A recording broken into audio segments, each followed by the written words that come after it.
Olá, bem-vindos a mais uma análise aprofundada aqui conosco. Olá a todos.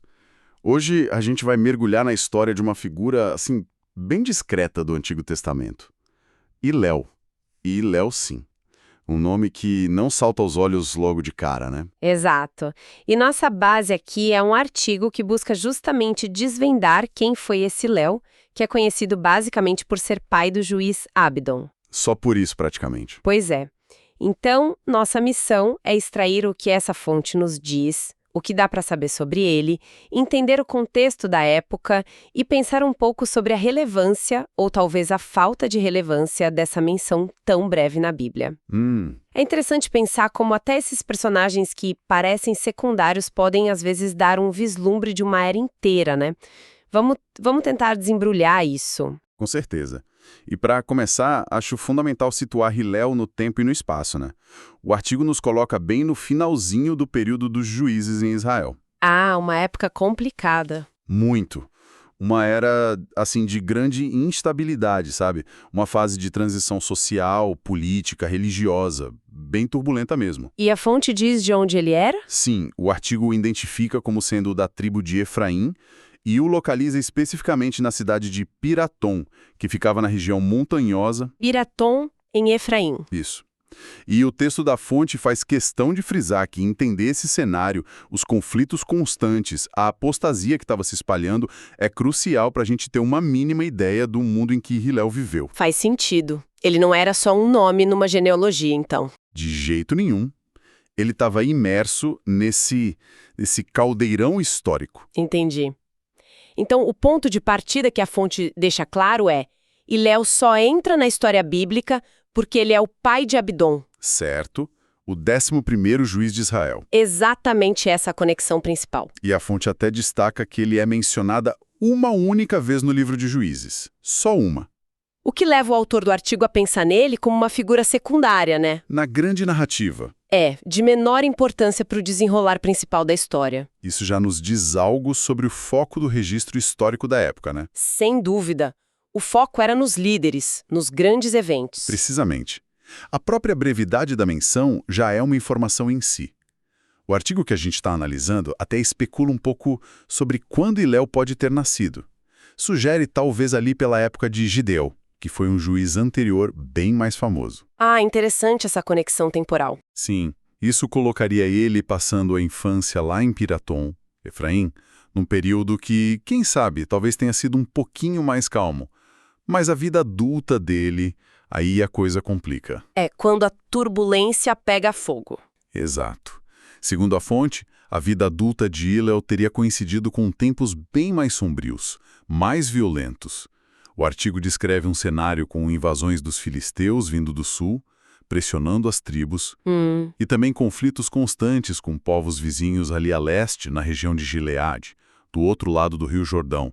Era pressão por todo lado. E além da guerra em si, a fonte menciona outros problemas internos também, né? Sim, e talvez esses fossem até mais corrosivos por dentro, sabe? Hilel teria vivido e presenciado um período de forte apostasia. Afastamento da fé. Isso, um afastamento da fé monoteísta de Israel e, junto com isso, um sincretismo religioso muito forte. Práticas pagãs se misturando com o culto a Deus. Era um cenário complexo. Nossa. E o que é fascinante, como o artigo aponta, é que mesmo sem dar quase nenhum detalhe sobre a vida do Hilel, o texto bíblico faz questão de colocar o filho dele, Abdon, e por tabela o próprio Hilel nesse lugar e nesse tempo. Piratom, Efraim, nesse contexto difícil. É como um carimbo, né? Ele era daqui, desse tempo. Exatamente, para dar essa concretude. E sobre a vida pessoal dele, a família, o dia a dia, a fonte consegue ir além? Ou ficamos mais na especulação mesmo? Olha, a fonte lida diretamente com essa falta de informação. O artigo confirma. A Bíblia não fala de outros filhos de Léo além do Abdon. Ponto. Ok. Mas aí o autor se permite uma suposição, talvez baseada na posição que Abdon alcançou depois. Ele levanta a hipótese de que Hilel poderia ter tido uma família grande, talvez até tivesse algum prestígio, alguma posição social lá em Efraim. Uma possibilidade. Uma possibilidade. Mas o próprio artigo faz a ressalva logo em seguida: Não existe nenhum registro bíblico de feitos notáveis, de atos heróicos, de nada significativo que Léo tenha feito, a não ser, claro, ser o pai de Abdon. Ele existe na narrativa por causa do filho. Essa ideia de prestígio parece meio contrastante com esse cenário de instabilidade toda que a fonte descreveu. O artigo chega a explorar essa tensão, não muito a fundo, mas deixa implícito ao apresentar as duas coisas: a turbulência da época e essa possibilidade de prestígio familiar. É mais uma inferência mesmo, baseada no status posterior de Abdon como juiz. Entendi. E sobre a morte dele, alguma pista? Aí também é só hipótese. A fonte sugere que o mais provável é que ele tenha morrido antes do Abdon virar juiz. E até levanta a possibilidade, que é bem plausível dado o contexto, de que Hillel tenha morrido em algum dos muitos conflitos armados daquele período. O fim que bateria com a descrição da época, né? Com certeza. Seria bem condizente com a era. E sobre o filho, o Abdon?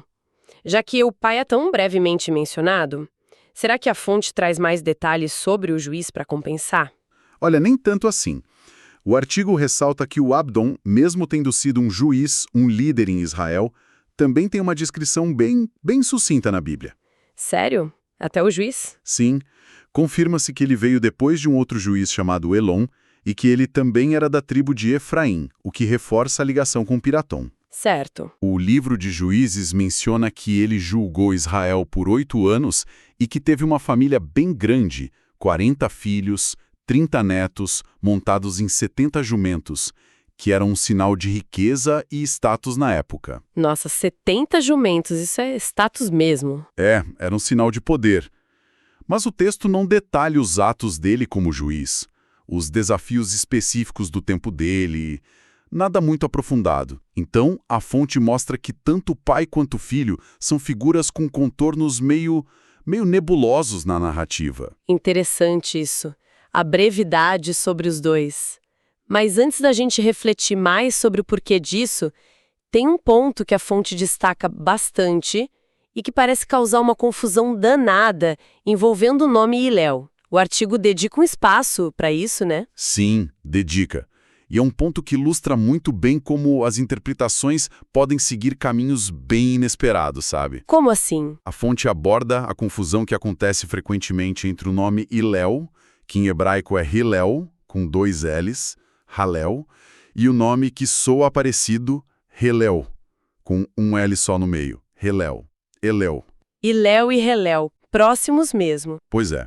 E o artigo explica que esse Helel significa algo como brilhante ou estrela da manhã em hebraico, e é esse termo Helel que aparece lá no profeta Isaías. Ah, sim, naquela passagem famosa. Exato, Isaías 14:12. Originalmente, ali se referia a um rei da Babilônia, um rei arrogante, só que depois, com interpretações posteriores e traduções tipo a Vulgata Latina, que usou a palavra Lúcifer, que significa portador de luz, esse termo Helel acabou sendo associado popularmente a Satanás antes da queda dele. Entendi a origem da associação. Então a confusão é que o pessoal pega essa ligação do Helel com Lúcifer e, por causa do som parecido, joga em cima do Hillel, o pai do Abdon. É isso. Exatamente isso. A fonte indica que essa semelhança no som leva a umas teorias que o artigo chama de bizarras, onde o Hillel lá de Efraim é conectado totalmente errado com o diabo. Nossa! Mas não para por aí. A fonte menciona outra teoria ainda mais, digamos, elaborada e problemática, também ligada ao nome Hillel. Essa teoria, segundo o artigo, diz que Hillel seria um suposto arcanjo, que teria sido fruto de uma união entre Deus e a deusa pagã Aserá, lá nos primórdios do universo. O quê? Uma união entre Deus e Aserá? Como é que a fonte reage a uma ideia dessas? Reage com força. O artigo classifica essa teoria como claramente uma blasfêmia, sem meias palavras. Imagino. Imagem do Deus único, transcendente que a Bíblia apresenta, além de ignorar toda a luta contra a idolatria, que é um tema central no Antigo Testamento.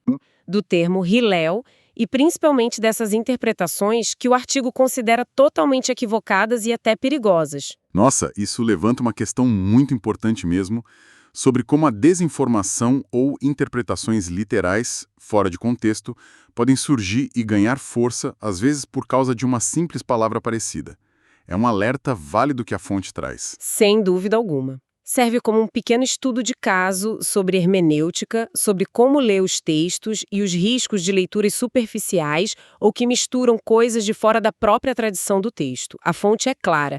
Hillel de Piraton não tem nada a ver com essas especulações sobre Lúcifer ou anjos híbridos. Ok, então, esclarecida essa confusão com Hillel, vamos voltar para o nosso Hillel, o de Efraim. Qual é, então, o significado real do nome dele? A fonte diz: Diz sim.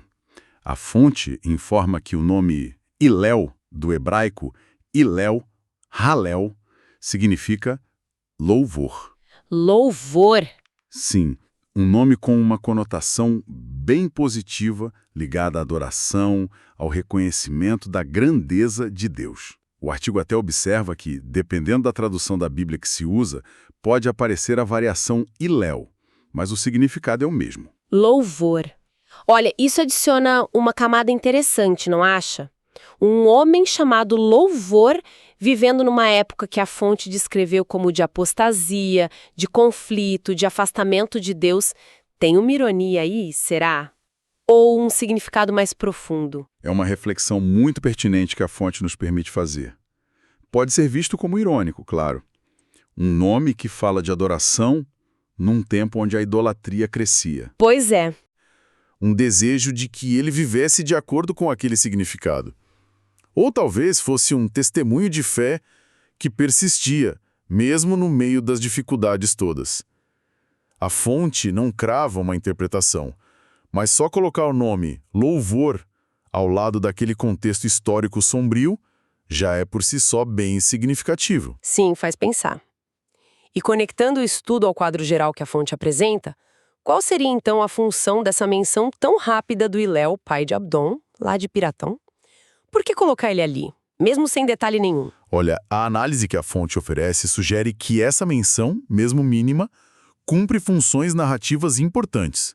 Primeiro, como a gente já falou, ela ancora o juiz Abdon, não deixa ele solto no ar. Ah, dá um endereço para ele, uma família. Exato.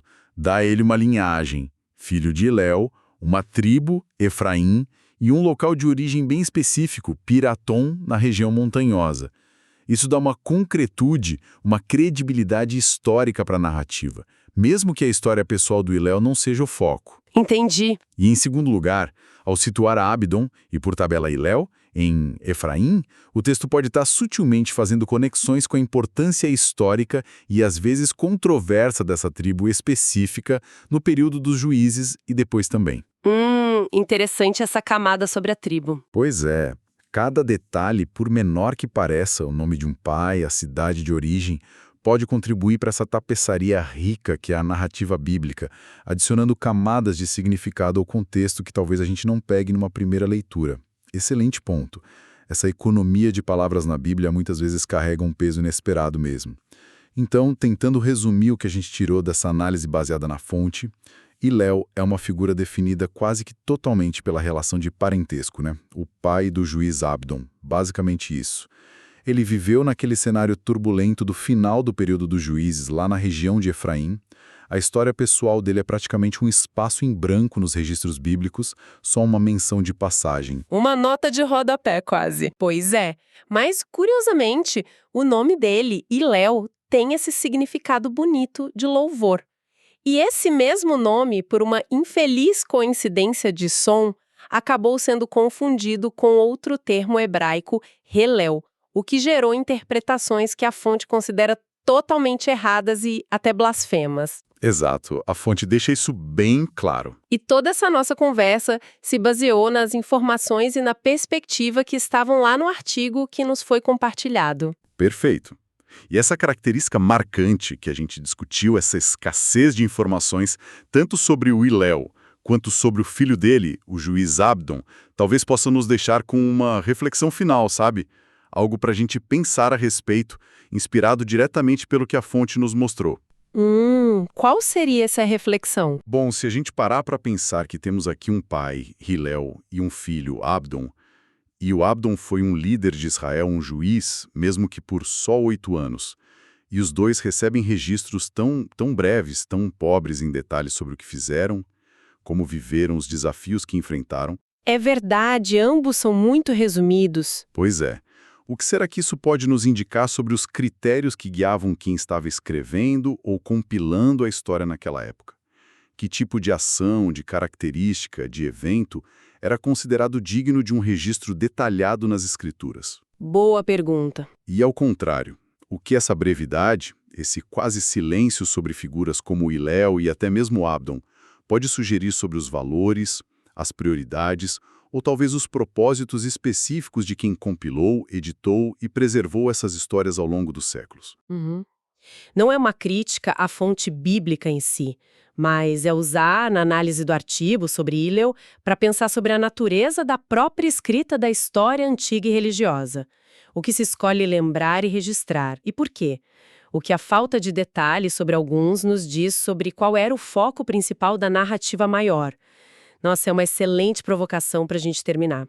Questionar não só o que está escrito, mas também o que não está, e tentar entender o porquê. Abre uma janela para pensar sobre como a história é construída, né? Quais vozes, quais eventos acabam ganhando destaque e quais ficam mais na sombra. Uma reflexão que vai bem além do Hillel em si. Exatamente. Fica aí para pensarmos.